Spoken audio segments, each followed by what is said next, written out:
رحمتوں کے کھل گئے خزانے، مغفرت کے مل گئے بہانے،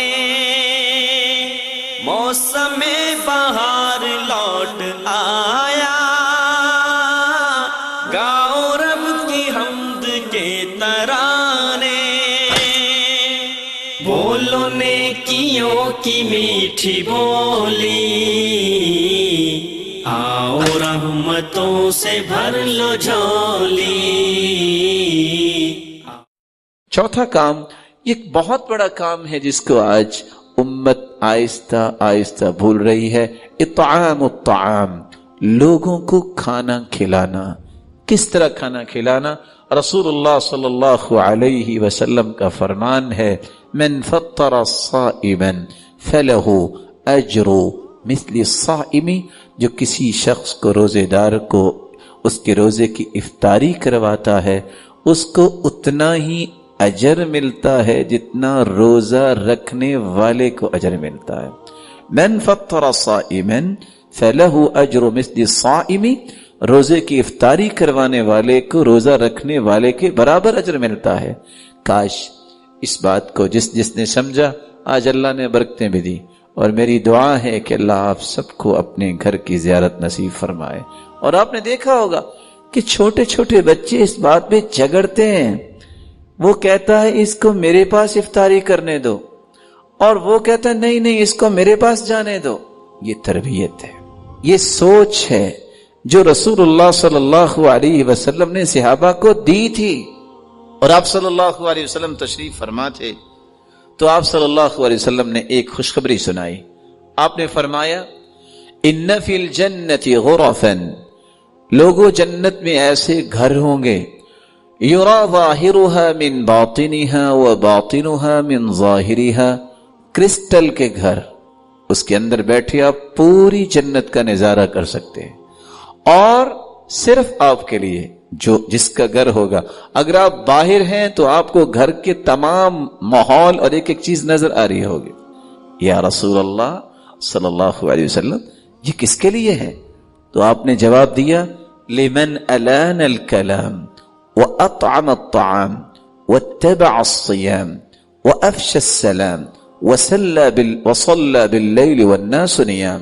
یہ 5 لوگوں کے لیے ہے جن لوگوں کی زبان میں نرمی آ جائے، یہ ان کے لیے ہیں جو لوگوں کو اللہ کی رضا کے لیے کھانا کھلاتے ہیں، یہ ان کے لیے ہیں جو پے در پہ روزے رکھتے ہیں، یہ ان کے لیے ہیں جو لوگوں کے درمیان سلام کو عام کرتے ہیں، یہ ان کے لیے ہیں جب لوگ سو رہے ہوں تو وہ اللہ کے سامنے کھڑے ہو کے تہجد پڑھتے ہیں۔ تو یہ وہ چیزیں ہیں جس سے انسان کو اتنے بڑے انعامات ملتے ہیں۔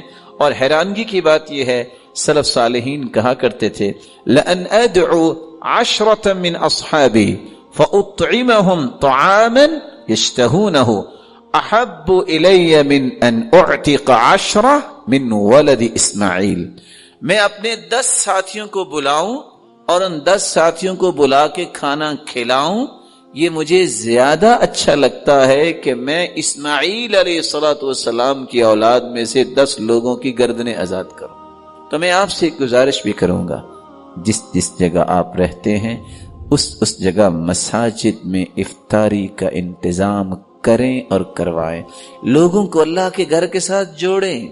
وہ مسجد میں آئیں گے نماز پڑھیں گے، وہ مسجد میں آئیں گے ذکر کریں گے، وہ مسجد میں آئیں گے دعا کریں گے۔ اللہ کے ساتھ تعلق جوڑنے والا وہ اللہ کے ہاں کتنا پیارا ہے۔ آپ سوچ سکتے ہیں اسماعیل علیہ السلام کی اولاد میں سے 10 لوگوں کی گردنیں آزاد کرنا کتنا بڑا کام۔ اور کیا کہہ رہے ہیں سلف، 10 لوگوں کو میں کھانا کھلا دوں مجھے اس سے زیادہ پیارا ہے۔ اور اگر کہ ایک شخص مسجد میں آ جاتا ہے یا آپ کے گھر آ جاتا ہے اور وہ بچہ ہے، اس نے روزہ نہیں بھی رکھا، آپ اس کو ڈانٹیے مت۔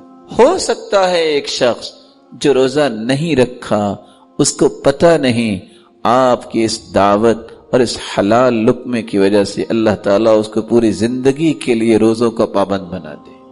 ڈانٹیے مت، یہ لقمہ جو ہے یہ لقمہ معمولی نہیں. صحیح بخاری کی روایت کے مطابق اگر کتے کو پانی پلانے والی وہ بنی اسرائیل کی بدکار عورت کے سارے گناہ معاف ہو سکتے ہیں اور وہ جنت جا سکتی ہے، تو کسی مسلمان کو ایک لقمہ کھلانا، اس سے اللہ تعالیٰ مسلمان کو جنت نہیں دیں گے؟ یہ رب کے فیصلے ہیں. خیر خواہی اور ہمدردی کا دروازہ زندگی میں بند نہ کیجیے.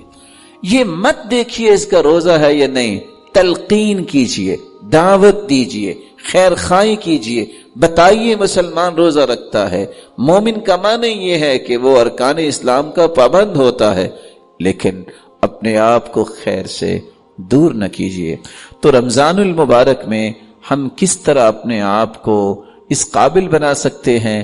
روزہ رکھیں، تراویح پڑھیں، قرآن مجید کی تلاوت کریں، زبان کی حفاظت کریں اور لوگوں کو کھانا کھلانا، ان کو افطاری کروانا. اور جہاں آپ نہیں پہنچ سکتے، ایسے لوگ بھی ہیں جو سفید پوش ہوتے ہیں. آپ اپنے نیبر میں دیکھیں کتنے لوگ ہیں جن کے پاس سحری اور افطاری کا بندوبست نہیں ہوتا. آپ کیوں نہیں پیکج ایسا تیار کرتے کہ میں اپنے ان لوگوں کو 50 سے 100 لوگوں تک افطاری کا راشن پہنچاؤں گا جن کے پاس روزہ رکھنے کی طاقت نہیں ہے. میں اگر ایک ایسے کمرے میں بیٹھا ہوں جہاں ٹھنڈی ہوا ہے، کبھی میں نے دیکھا، کبھی میں نے سوچا کچھ ایسے بھی لوگ ہیں جن کے گھر میں پنکھا نہیں ہے. میں ہر روز 1 سے 2 سے 4 مشروبات کے ساتھ افطاری کروں، اور میں نے کبھی سوچا کہ کتنے ایسے لوگ ہیں جن کے پاس میٹھا پانی بنانے کے لیے بھی اخراجات نہیں. مومن کا دل زندہ ہوتا ہے، وہ اس طرح کی باتیں سوچتا ہے اور سوچ کے پھر عمل بھی کرتا ہے. اللہ تعالیٰ سب کو توفیق سے نوازے. رسول اللہ صلی اللہ علیہ وسلم نے ان 4 کاموں کے بعد جو 5واں کام کیا وہ یہ تھا، كان اذا دخل العشر احيا الليل وأيقظ أهله وجد وشد المئزر. خصوصاً آخری عشرے میں اللہ کے رسول صلی اللہ علیہ وسلم جب داخل ہوتے تو لیلۃ القدر کی تلاش میں آپ پوری رات زندہ کرتے. کیا مطلب؟ پوری رات بیدار رہتے. ایقظ اہلہ، اپنے گھر والوں کو بھی اٹھاتے. وجد وشد المئزر، بہت کوشش کرتے اور کمر بستہ ہو جاتے. کس لیے؟ لیلۃ القدر کی تلاش میں. رسول اللہ صلی اللہ علیہ وسلم پر قرآن نازل ہوا، لیلۃ القدر خیر من 1000 شہر. کس طرح انسان، کسی کی عمر 81 سال ہوتی ہے، ایک رات کی عبادت 1000 مہینوں سے بہتر. اس لیے اس رات کی تلاش میں آخری عشرہ انسان کو اللہ کے لیے اس طرح گزارنا چاہیے کہ وہ رات کو قرآن پڑھے، رات کو دعا کرے، اللہ رب العزت کے سامنے گر گڑائے. اور حدیث آپ نے سنی ہوئی ہے، جس کی زندگی میں رمضان آیا پھر اس نے معافی نہیں مانگی، گناہ نہیں بخشوا لیے، وہ جہنم میں گہرا گر جائے. اللہ کے رسول صلی اللہ علیہ وسلم نے اس پہ آمین کہا. اور چھٹا وہ کام جو انسان کو رمضان میں خصوصاً کرنا چاہیے، الدعاء، دعا کرنا. اور لوگوں کے ہاں یہ جو تصور ہے اس کو ختم کیجئے کہ صرف افطاری کے وقت دعا قبول ہوتی ہے، پہلے نہیں ہوتی. یہی وجہ ہے سارا دن وہ دعا کرتے ہی نہیں ہیں. کہتے ہیں جب افطاری کا وقت ہوگا تو ہاتھ اٹھائیے. رسول اللہ صلی اللہ علیہ وسلم نے یہ نہیں کہا. اللہ کے رسول نے کیا فرمایا؟ ثلاث دعوات یستجاب لہن لا شک فیہن، 3 دعائیں قبول ہوتی ہیں جن کی قبولیت میں کوئی شک نہیں. دعوت الصائم، روزے دار کی دعا. روزہ کب سے شروع ہوتا ہے؟ فجر سے. کب ختم ہوتا ہے؟ جب افطاری ہوتی ہے. سارا دن دعا کا موقع ہے. اس کو افطاری کے ساتھ صرف خاص نہ کیجیے، اس وقت بھی مانگیے، منع نہیں ہے، لیکن صبح سے لے کے جب سے آپ کا روزہ شروع ہوا افطار تک آپ کی دعا رد نہیں ہوگی. ودعوت المسافر، اور مسافر کی دعا رد نہیں ہوتی. ودعوت الوالد لولدی، جب باپ اور ماں اپنی اولاد کے لیے دعا کرتے ہیں اللہ اس کو رد نہیں کرتے. اس لیے کثرت سے دعا کیجیے اور ان شکوک و شبہات سے اپنے آپ کو دور کیجیے. بس جی پتہ نہیں ہماری تو دعا قبول ہوگی کہ نہیں ہوگی. واقعتاً میری بات کا غصہ نہ کیجیے گا، نہیں ہوگی. کیوں؟ آپ نے خود کہہ دیا نہیں ہوگی۔ اللہ رب العزت کیا فرماتے ہیں؟ انا عند ظن عبدی بی ان خیرا فخیر وان شرا فشر، میں تو اپنے بندے کے گمان کے مطابق فیصلہ کرتا ہوں، وہ میرے بارے میں اچھا گمان کرے تو میں اچھا فیصلہ کرتا ہوں، اگر وہ بدزن ہو جائے تو اپنی بدزنی کا خود ہی خمیازہ بھگتتا ہے۔ آپ سوچ سکتے ہیں حدیث کیا کہتی ہے؟ انا مع عبدی اذا ذکرنی وتحرکت بی شفتا، میں اپنے بندے کے ساتھ ہوتا ہوں، اپنے علم اور قدرت اور رحمت کے ساتھ۔ میرے بندے کے ہونٹ جب حرکت کرتے ہیں تو میری رحمت پہلے نازل ہو چکی ہوتی ہے۔ رب کے بارے میں بدزنی نہ کیجیے۔ اور حدیث یہ کہتی ہے ادعوا اللہ وانتم موقنون بالاجابہ، دعا اس نظریے سے کرو، یقین کے ساتھ، موقنون بالاجابہ، اللہ ضرور قبول فرمائیں گے۔ اس لیے سیدنا عمر رضی اللہ تعالی عنہ کہا کرتے تھے مجھے آج تک قبولیت کا خوف نہیں ہوا۔ کیوں؟ جب تک اللہ مجھے دعا کی توفیق دیتے رہیں گے میں کہتا ہوں یہ توفیق نہ چھن جائے۔ اللہ دعا کی توفیق دیتے ہی اس کو ہیں جس کی قبول کرنی ہوتی۔ اور کبھی نہ سوچئے میری تو نہیں سنیں گے، اللہ اس کے سنیں گے۔ آپ سوچ سکتے ہیں بھلا شیطان سے کوئی برا ہے دنیا میں؟ اللہ نے تو شیطان کی بھی سنی ہے۔ ربی انظرنی الی یوم یبعثون، اے اللہ مجھے قیامت تک مہلت دے دے۔ قال فانک من المنظرین، جاؤ شیطان تجھے مہلت دی۔ کوئی شیطان سے برا ہے؟ اللہ نے تو شیطان کی بھی سن لی۔ لیکن شرط یہ ہے ما من مسلم يدعو بدعوة ليس فيها اسم ولا قطيعة رحم إلا أعطاه الله بها إحدى ثلاث، إما أن يعجل له دعوته وإما أن يدخرها له في الآخرة وإما أن يصرف عنه من السوء مثلها۔ جب بندہ دعا کرے گناہ کی دعا نہ کرے، قطع رحمی کی دعا نہ کرے۔ یہ نہیں دعا آپ کو کرنی چاہیے یا اللہ مجھے طاقت دے، یہ جو فلاں میرے رشتہ دار ہیں ان کو تو میں سبق سکھاؤں، ایسی دعا نہ کیجیے۔ یہ دعا کیجیے یا اللہ ان کو ہدایت دے دے۔ یہ دعا نہ کیجیے اچھا ذرا مجھے نوکری مل لینے دے، پھر دیکھوں گا یہ کیسے میرے گھر آتے ہیں، ابھی تو میں مجبور ہوں تو یہ لوگ آ جاتے ہیں۔ نہیں، قطع رحمی کی دعا نہ کیجیے۔